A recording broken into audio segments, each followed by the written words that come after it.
Hello மச்சி, இது நான் உங்கள் எங்கள் மச்சி. ஸோ நம்ம இன்றைக்கி பார்க்க போகிற படம் என்னன்னு பார்த்தீங்கன்னா கருப்பு. ஸோ இந்த மூவியை வந்து யார் ஆக்ட் பண்ணியிருக்கான்னு பார்த்தீங்கன்னா எல்லாருக்கும் தெரியும், சூர்யா சார் தான். அஜய் பாலாஜி சார் வந்து டேரக்ட் பண்ணியிருக்காரு. இந்த மூவி வந்து குட்டாக இருக்குது, பார்ப்போம். ஸோ நம்ம இந்த பார்க்கக்கூடிய படம் வந்து ஒரு ஃபேண்டசி அண்ட் ட்ராமா ஒரு. ஸோ நம்ம இப்போ பார்க்க போகிறது மூவியோட இன்ட்ரடக்ஷன் பார்த்துருவோம். First half, second half. So first ஹாஃபில் கதை என்ன எப்படி ஸ்டார்ட் பண்ணுறாங்கன்னா, ட்ரீட்மெண்ட்காக ஒரு அப்பாவும் ஒரு பொண்ணும் கேரளாலேருந்து வந்து ட்ரீட்மெண்ட்டாக வராங்க, ட்ரெயினில் வராங்க. ஸோ அவங்க வந்து ட்ரீட்மெண்ட்டுக்கு என்ன பண்ணுறாங்கன்னா, நகையை எடுத்துகிட்டு வராங்க.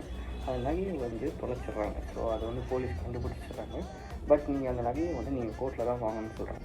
ஸோ கோர்ட்டில் தான் வாங்கணும்னு சொல்லும்போது என்ன ஆகுதுன்னா, ஒரு வக்கீலோட கார்டு கொடுக்குறாங்க. ஸோ அந்த வக்கீல் வந்து எப்படின்னா, ஒரு பணத்தால் ஜெயிக்கிற வக்கீல் ஒருத்தர் இருக்கார், இன்னொருத்தவங்க வந்து நியாயமாக ஜெயிக்கிற வக்கீல்.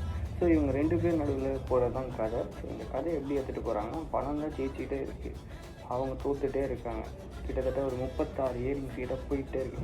ஒரு கட்டத்தில் வந்து அவங்க பொண்ணுக்கு உடம்பு சரியில்லாமல் போகுது. ஸோ தலைவன் அப்போ தான் என்ட்ரி கொடுக்குறாரு. யார்? கருப்பு சார். மாஸ் காட்டுறாரு. அப்போ தான் வந்து பிஜிஎம் எஃபெக்ட் எல்லாமே போட்டு சாமியாக பண்ணுறாங்க. ஸோ சூப்பராக